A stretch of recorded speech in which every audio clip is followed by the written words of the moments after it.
എല്ലാവർക്കും നമസ്കാരം. പുതിയൊരു വീഡിയോയിലേക്ക് എല്ലാവർക്കും സ്വാഗതം. ഇന്ന് നമുക്ക് അടിപൊളി ഒരു പാവയ്ക്ക സാമ്പാർ റെഡിയാക്കിയാലോ. അതിനുവേണ്ടി പാവയ്ക്ക എടുത്തിട്ടുണ്ട്, പച്ചമുളക്, തക്കാളി, കറിവേപ്പില, പിന്നെ പരിപ്പ് എടുത്തിട്ടുണ്ട്. പൊടികളായിട്ട് എടുത്തേക്കുന്ന കായപ്പൊടി, മുളക് പൊടി, മഞ്ഞൾപ്പൊടി, മല്ലിപ്പൊടി, അതുപോലെ വാളംപുളി ആണെങ്കിൽ ഒരു നെല്ലിക്ക വലുപ്പത്തിനുള്ളത് അതും എടുത്തിട്ടുണ്ട്. അപ്പോൾ അതാണെങ്കിൽ നമുക്ക് ഈ പാവയ്ക്ക ചെറിയ കഷ്ണങ്ങളാക്കി അരിഞ്ഞെടുക്കാം. ബാക്കിയുള്ള തക്കാളി, പച്ചമുളക്, അതുപോലെ തന്നെ പരിപ്പ് കഴുകിയത്, പുളി, ഇതെല്ലാം കൂടെ ആണെങ്കിൽ നമുക്ക് കുക്കറിലിട്ടിട്ട് ഒന്ന് വേവിച്ചെടുക്കണം. സെപ്പറേറ്റ് വേണമെങ്കിൽ പരിപ്പ് വേവിച്ചെടുത്തിട്ട് പിന്നെ നമുക്ക് ഈ പാവയ്ക്കയും ബാക്കിയുള്ള തക്കാളിയും എല്ലാം കൂടെ ഇട്ടിട്ട് പിന്നീടാണെങ്കിൽ ഒന്നുകൂടെ തിളപ്പിച്ചാലും മതി. പക്ഷേ ഇങ്ങനെ നമ്മൾ ഒരുമിച്ചിട്ട് കുക്കറിലിട്ട് അടിച്ചെടുക്കുകയാണെങ്കിൽ പെട്ടെന്ന് തന്നെ വെന്ത് കിട്ടും. അത് കഴിഞ്ഞിട്ട് നമുക്ക് ശരിക്കും പറഞ്ഞു കഴിഞ്ഞാൽ ഇത് സാമ്പാറിനൊക്കെ ആണെങ്കിലും സാമ്പാറിൻ്റെ കഷ്ണങ്ങളൊക്കെ വെന്ത് കഴിയുമ്പോൾ തന്നെ പകുതി നല്ല മുക്കാലും പണി കഴിഞ്ഞു എന്ന് തന്നെ പറയാമല്ലേ. എന്ന് പറഞ്ഞ പോലെ തന്നെ ഇനി നമുക്ക് കടുക് വേണമെങ്കിൽ ലാസ്റ്റ് നമുക്ക് ഈ പൊടികളെല്ലാം കൂടെ മൂപ്പിച്ചിട്ടിട്ട് ഈ ഒരു സാമ്പാറിലോട്ട് ഒഴിച്ച് കഴിഞ്ഞിട്ട് വീണ്ടും പിന്നീട് നമുക്കാണെങ്കിൽ കടുക് പൊട്ടിച്ച് ഒഴിക്കാം. ഞാൻ പക്ഷേ ചെയ്തതെന്ന് വെച്ച് കഴിഞ്ഞാൽ പാനെടുപ്പത്ത് വെച്ചിട്ട് എണ്ണ ഒഴിച്ചു, കടുക് പൊട്ടിച്ചു, അത് കഴിഞ്ഞ് ഉള്ളിയൊക്കെ ഇട്ട് കൊടുക്കുക. അങ്ങനെയാണ് ഞാൻ പിന്നെ പൊടികളൊക്കെ ഇട്ട് കൊടുത്തിട്ടാണ്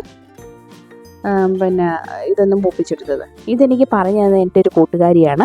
അപ്പോൾ അവൾക്കാണെങ്കിൽ അവളുടെ ഒരു കൂട്ടുകാരി പറഞ്ഞു കൊടുത്തതാണ് എന്നോട് ഇങ്ങനെ പറഞ്ഞു തന്നത്. പക്ഷേ അവൾ പറഞ്ഞു തന്നതിൽ കുറച്ച് വ്യത്യാസമായിട്ടാണ് ഞാൻ ചെയ്തത്. തക്കാളി ഒന്നും ഇട്ടിട്ടില്ലായിരുന്നു ഞാൻ, പക്ഷേ തക്കാളി കൂടി ഇട്ടിട്ടുണ്ടായിരുന്നു. പക്ഷേ നല്ല ടേസ്റ്റ് ആയിരുന്നു. എനിക്കാണെങ്കിൽ പാവയ്ക്കയുടെ ഒരു കൈ പോലും അറിഞ്ഞിട്ടില്ലായിരുന്നു. പിന്നെ എനിക്ക് ഒത്തിരി സന്തോഷം തോന്നി എപ്പോഴാണെന്ന് ചോദിച്ചു കഴിഞ്ഞാൽ, മക്കളൊക്കെ എന്ന് വെച്ച് കഴിഞ്ഞാൽ മെഴുക്കുവരട്ടി വെച്ചാലോ തീയിൽ വെച്ചാലോ അല്ലെങ്കിൽ തോരൻ വെച്ചാലോ ഒന്നും അങ്ങനെ കൂട്ടാത്ത ആളായിരുന്നു. പക്ഷേ ഞാനിത് വെച്ച് കഴിഞ്ഞ് ആ ഒരു ചട്ടി വടിച്ച് കഴിച്ച് കണ്ടു കഴിഞ്ഞപ്പോൾ എനിക്ക് ഭയങ്കര സന്തോഷം തോന്നി. അപ്പോൾ നിങ്ങൾക്ക് ഊഹിക്കാമല്ലോ ഈ കറി എന്തുമാത്രം നല്ലതായിരിക്കുമെന്ന്. കുട്ടികൾ പോലും നന്നായിട്ട് കഴിക്കും. കാരണം അവർക്ക് കൈപ്പറിയത്തില്ല. ഇതിനൊരു അച്ചാറിൻ്റെ ടേസ്റ്റോ സാമ്പാറിൻ്റെ ടേസ്റ്റോ എല്ലാം കൂടി നല്ല അടിപൊളി ഒരു ടേസ്റ്റാണ്. അപ്പോൾ നമുക്ക് പൊടികളൊക്കെ ഇട്ട് കൊടുത്തു. മല്ലിപ്പൊടിയും മഞ്ഞൾപ്പൊടിയും അതുപോലെ തന്നെ മുളക് പൊടിയുമാണ് ഇട്ട് കൊടുത്തേക്കുന്നത്. മുളക് പൊടിയൊക്കെ ആണെങ്കിൽ ആവശ്യത്തിന് ഇടാവൂ, കാരണം ഓൾറെഡി പച്ചമുളക് നമ്മൾ ഇട്ടിട്ടുണ്ട്. പിന്നെ കായപ്പൊടി കൂടി ഇട്ടിട്ടുണ്ടായിരുന്നു. സാധാരണ പാവയ്ക്കയൊന്നും അധികം ആൾക്കാർക്കൊന്നും ഇഷ്ടപ്പെടാറില്ല. കുട്ടികളെ മാത്രമല്ല വലിയവർക്കാണെങ്കിലും ഇതുപോലെ പാവയ്ക്കയൊന്നും അധികം നമ്മൾ കഴിച്ചു പോകുന്നു എന്ന് പറയാനേ പറ്റത്തുള്ളൂ. പക്ഷേ എനിക്ക് നേരെ തിരിച്ചാണ്. എനിക്ക് നല്ല ഇഷ്ടമുള്ളൊരു പച്ചക്കറിയുടെ കൂട്ടത്തിലൊന്നാണ് പാവയ്ക്ക കൊണ്ട് ഏത് റെസിപ്പി റെഡിയാക്കിയാലും അത് മാത്രം മതി ചോറുണ്ണാൻ. എനിക്ക് ഒരുപാട് ഇഷ്ടമാണ്.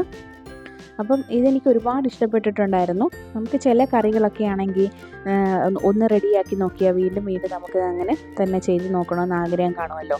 അങ്ങനെ ഒരു കറിയായിട്ട് എനിക്ക് തോന്നി. ഇത് മാത്രം മതി ചോറ് നമുക്ക് കഴിക്കാൻ വേണ്ടി. കുട്ടികൾക്കാണെങ്കിൽ നമുക്ക് കൊടുക്കാൻ പറ്റും, അവർ കഴിക്കും.